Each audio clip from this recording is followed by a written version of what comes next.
کرو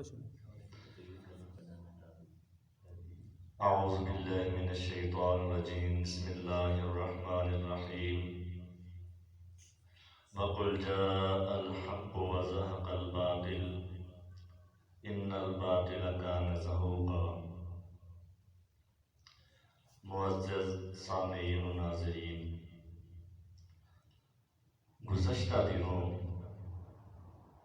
کراچی میں تقلید کے موضوع پر ایک مناظرانہ گفتگو ہوئی۔ جناب محترم حضرت مولانا صدیق رضا صاحب جو مسلک اہل حدیث کی طرف سے تھے اور علماء دیوبند کی طرف سے محترم جناب مفتی طارق مسعود صاحب تھے، دونوں طرف سے دلائل تھے، ایک تقلید کی حمایت میں اور ایک تقلید کی مخالفت میں۔ 2 گھنٹے 8 منٹ تک یہ گفتگو ہوتی رہی، تو بغیر کسی نتیجے پہ یہ گفتگو ختم ہو گئی۔ میں نے اس مناظرے کو شروع سے آخر تک مکمل دیکھا۔ مناظرہ دیکھنے کے بعد میرے ذہن میں چند سوالات پیدا ہوئے جو میں مفتی طارق مسعود صاحب سے کرنا چاہتا ہوں۔ امید ہے کہ مفتی صاحب مجھے ان سوالوں کے ضرور جواب عنایت فرمائیں گے۔ سوال جو تقلید کی وہ تعریف کرتے رہے ہیں نا، اس تعریف پر میرے کچھ سوالات ہیں جو انہوں نے تعریف کی ہے کہ تقلید کسے کہتے ہیں۔ تقلید کہتے ہیں کسی عامی شخص کا کسی مفتی کے پاس جانا، اس سے مسئلہ پوچھنا اور اس پر اعتماد کرنا، اسے تقلید کہتے ہیں۔ جن بھائیوں نے یہ مناظرہ دیکھا ہے وہ میری تائید کریں گے، اور جنہوں نے نہیں دیکھا اور وہ دیکھنا چاہیں تو میرے پاس وہ ویڈیو موجود ہے۔ یعنی تقلید کی انہوں نے کیا تعریف کی ہے کہ کسی عامی شخص کا کسی اہل علم کے پاس جانا، اس سے مسئلہ پوچھنا اور اس پر اعتماد کرتے ہوئے عمل کرنا، اور اس پر اعتماد کرتے ہوئے اس سے دلیل کا مطالبہ نہ کرنا، اسے تقلید کہتے ہیں۔ اور دلیل کے طور پر انہوں نے ایک واقعہ بھی بیان کیا کہ ایک تابعی ایک صحابی کے پاس گیا، انہوں نے مسئلہ پوچھا، صحابی نے مسئلہ بتایا، دلیل نہیں بتائی، تو تابعی نے دلیل کا مطالبہ نہیں کیا اور صحابی نے دلیل نہیں بتائی، تو جب ایسی صورت ہوگی تو اسے تقلید کہتے ہیں، جہاں اعتماد کے طور پر دلیل نہ مانگی جائے اور نہ مسئلہ بیان کرنے والا اس کی دلیل بتائے، بس اعتماد پر ہی عمل کرنا، اسے تقلید کہتے ہیں۔ اب میں اس تاریخ پر جناب مفتی طارق مسعود صاحب سے کچھ سوالات کرنا چاہتا ہوں۔ میرا پہلا سوال ہے کہ جو انہوں نے تقلید کی تعریف بیان فرمائی ہے کہ تقلید کہتے ہیں کسی عامی شخص کا کسی مفتی کے پاس جانا، اسے مسئلہ پوچھنا اور اس پر اعتماد کرنا۔ سوال یہ ہے کہ مفتی صاحب جو آدمی آپ کی اس تعریف پر پورا اترے گا، کیا وہ مقلد بن جائے گا؟ میرا پہلا سوال ہے کہ جو تعریف مفتی صاحب نے بیان فرمائی ہے، جو آدمی اس تعریف پر پورا اترے، کیا وہ مقلد بن جائے گا؟ دوسرا سوال، ہم اہل حدیث ہیں، اپنے علماء کے پاس جاتے ہیں، مسائل پوچھتے ہیں اور ان پر اعتماد بھی کرتے ہیں، اور جو تعریف مفتی صاحب نے بیان کی وہ سارے کام ہمارے اندر موجود ہیں۔ کسی عالم کے پاس جانا، اس سے مسئلہ پوچھنا اور اس پر اعتماد کرنا، یہ سارے کام ہمارے اندر موجود ہیں۔ اگر آپ کی اس تعریف کے مطابق ان کاموں پر عمل کرنے سے آدمی مقلد بن جاتا ہے تو پھر تو ہم مقلد بن گئے نا آپ کی تعریف کے مطابق۔ اگر ہم مقلد بن گئے ہیں تو پھر آپ ہمیں غیر مقلد کس وجہ سے کہتے ہیں؟ بات سمجھ آ رہی ہے؟ آپ نے تعریف بیان فرمائی ہے، اس تعریف کے مطابق ہم عمل کر رہے ہیں، یہ چیزیں یہ باتیں ہمارے اندر موجود ہیں، ہم اپنے علماء کے پاس جاتے ہیں، ان سے مسائل پوچھتے ہیں اور ان پر اعتماد بھی کرتے ہیں یا نہیں کرتے؟ بالکل ہمیں اپنے علماء پر اعتماد ہے۔ اگر آپ کی تعریف کے مطابق ہم مقلد بن گئے ہیں تو پھر آپ ہمیں غیر مقلد کس وجہ سے کہتے ہیں؟ وہ وجہ بتا دیں۔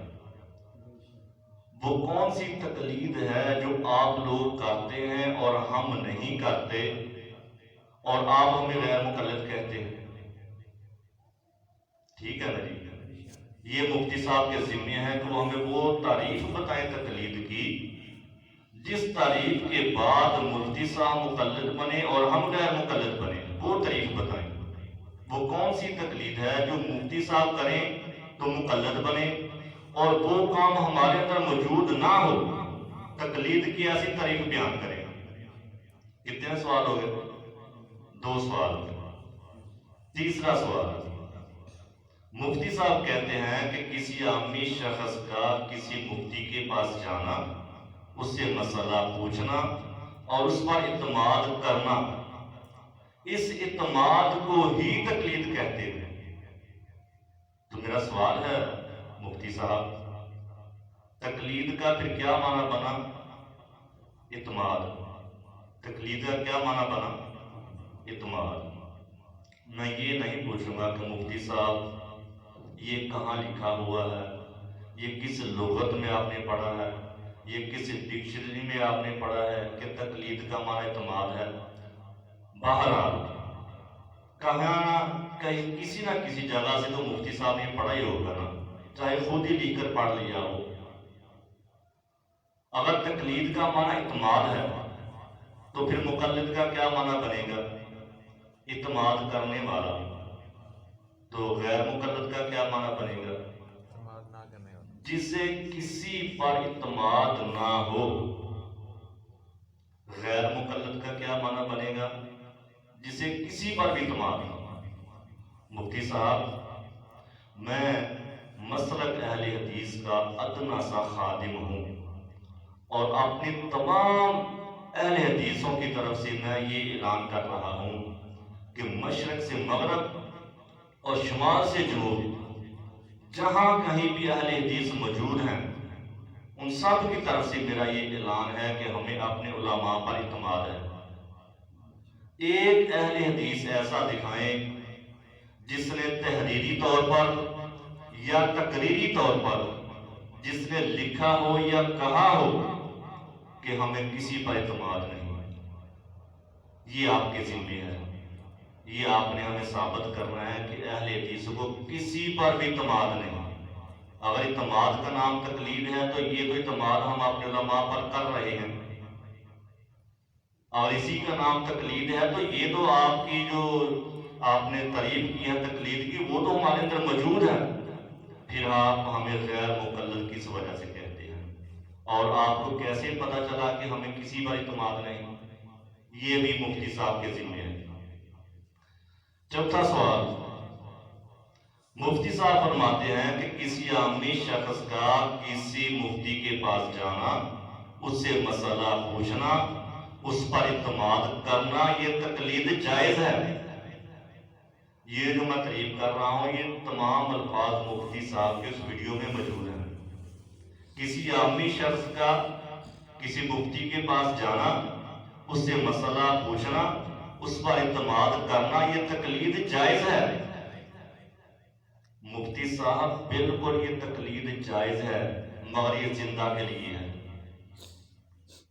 یہ جو آپ نے تعریف کی ہے نا، کسی عامی شخص کا مفتی کے پاس جانا، اس سے مسئلہ پوچھنا، اس پر اعتماد کرنا، یہ تقلید جائز ہے، اور یہ جائز تقلید تو ہم کر رہے ہیں، اور یہ جائز تقلید صرف زندہ کے لیے ہے۔ آپ یہ جو تعریف کر رہے ہیں تقلید کی، یہ تو زندہ کے لیے ہے۔ آپ وہ تعریف کریں جس سے غیر زندہ کی تقلید ثابت ہو۔ آپ زندہ کی تقلید نہیں کر رہے، آپ فوت شدہ کی تقلید کر رہے ہیں۔ تقلید کی وہ تعریف کریں جس سے فوت شدہ کی تقلید کرنا ثابت ہو۔ آپ تعریف زندہ کی اور تقلید غیر زندہ کی، یہ تو ایسے ہی بات ہوئی نا جیسے ہمارے کچھ حنفی بھائی جو ہیں وہ قبروں پر جاتے ہیں، مزارات پر جاتے ہیں، وہاں جا کر دعائیں کرتے ہیں کہ اے اللہ کے ولی، آپ اللہ کے بڑے نیک بندے ہیں، آپ بزرگ ہیں، ہماری اللہ سے یہ حاجت پوری کروا دیں، ہماری یہ مشکل ہے یہ دور کروا دیں، ہم اس پریشانی میں مبتلا ہیں، اللہ سے کہیں ہماری یہ پریشانی یہ دور کر دے۔ مفتی صاحب سے پوچھیں کیا یہ عمل درست ہے؟ مفتی طارق مسعود صاحب، ان سے اگر کوئی پوچھے کہ کیا کوئی آدمی قبر پر جائے، وہاں قبر والے سے یہ کہے کہ آپ اللہ کے نیک بندے ہیں، آپ اللہ سے میری حاجت پوری کروا دیں، میری ضرورت پوری کروا دیں، کیا یہ کام درست ہے؟ مفتی صاحب اس کام کو شرک کہتے ہیں۔ میں نے ایک ویڈیو دیکھی ان کی اس بارے میں، وہ اس کام کو شرک کہتے ہیں۔ جی اس کو کیوں شرک کہتے ہیں؟ اس لیے کہ قبر والوں سے جا کر مانگنا جائز نہیں۔ مفتی صاحب یہ تو حدیث سے ثابت ہے کہ کسی نیک بندے سے دعا کروانی جائز ہے، حدیث سے ثابت ہے نا کہ کسی نیک بندے سے دعا کروانی جائز ہے۔ مفتی صاحب کہیں گے بھئی یہ تو زندہ کے لیے ہے، یہ جو حدیث ہے یہ تو زندہ کے لیے ہے، آپ اسے فوت شدہ میں فٹ کر رہے ہیں، اس لیے فوت شدہ سے جا کے دعا کروانا یہ جائز نہیں۔ مفتی صاحب جس طرح انہوں نے زندہ کی حدیث کو اٹھا کر فوت شدہ پہ فٹ کر دیا، آپ نے جو تعریف کی ہے تقلید کی، یہ تو زندہ کی ہے، آپ نے زندہ کی تعریف کو فوت شدہ پہ فٹ کر دیا۔ جو ہمارے مولانا صدیق رضا صاحب تھے نا، وہ ایک آیت بار بار پڑھ رہے تھے، وَلَا تَقْفُ مَا لَيْسَ لَكَ بِهِ عِلْمٌ، وہ بار بار یہ آیت نا اس گفتگو کے دوران بار بار یہ آیت پڑھ رہے ہیں تقلید کے رد میں۔ مفتی صاحب کہہ رہے ہیں کہ یہ آیت تو آپ فٹ کر رہے ہیں، یہ آیت تو بنتی ہی نہیں، اس میں تقلید کے بارے میں کوئی یعنی کہ ممانعت ہے ہی نہیں، آپ اس کو فٹ کر رہے ہیں۔ مفتی صاحب آپ کو یہ آیت تو نظر آ گئی، یہ آیت تو آپ نے دیکھ لی کہ یہ آیت فٹ کر رہے ہیں، آپ کو اپنی یہ تعریف نظر نہیں آئی جو آپ نے زندہ کی تقلید کو غیر زندہ پہ فٹ کر دیا؟ میرا یہ سوال ہے مفتی صاحب سے، مفتی صاحب تقلید کی وہ تعریف پیش کریں جو غیر زندہ کے لیے ہو۔ آپ تقلید زندہ کی نہیں کر رہے، غیر زندہ کی کر رہے ہیں، ٹھیک ہے نا؟ میں امید کرتا ہوں کہ مفتی صاحب ضرور ان سوالوں کے جواب عنایت فرمائیں گے، اور جب جواب دیں تو میں ایک ایڈوانس مشورہ مفتی صاحب کو دوں کہ اگر تقلید کی تعریف کا یہ مطلب بیان کریں نا کہ ہم جو تقلید کرتے ہیں اس کا مطلب ہے کہ ہم امام صاحب پہ اعتماد کرتے ہیں، ہم ان کی تحقیق کو فالو کرتے ہیں، ہم ان پر اعتبار کرتے ہوئے تقلید کرتے ہیں، تو میں یہ مفتی صاحب کو آگاہ کرنا چاہوں گا کہ مفتی صاحب غلطی سے یہ تقلید کی تعریف نہ کر دینا، غلطی سے یہ تعریف نہ کرنا تقلید کی، وقت ضائع کرنا کے برابر ہوگا۔ اگر آپ نے یہ تعریف کی تقلید کی تو اس تعریف کے بعد آپ کا غیر مقلد ہونا ثابت ہو جائے گا۔ میں ثابت کروں گا اس تعریف کے بعد کہ مفتی صاحب غیر مقلد ہیں۔ جس تعریف کے بعد مفتی صاحب کا غیر مقلد ہونا ثابت ہو جائے اس تعریف کو بھی درست نہیں مانا جائے گا، کیونکہ یہ مقلد ہیں، غیر مقلد نہیں۔ مفتی صاحب ایسی تعریف پیش کریں جس تعریف کے بعد آپ مقلد ثابت ہوں، نہ کہ غیر مقلد ثابت ہوں۔ تقلید کی وہ تعریف پیش کریں جو غیر زندہ کے لیے ہو۔ آپ زندہ کی تعریفیں کر کے اسے غیر زندہ پہ فٹ کر رہے ہیں۔ وہ تقلید بتائیں لوگوں کو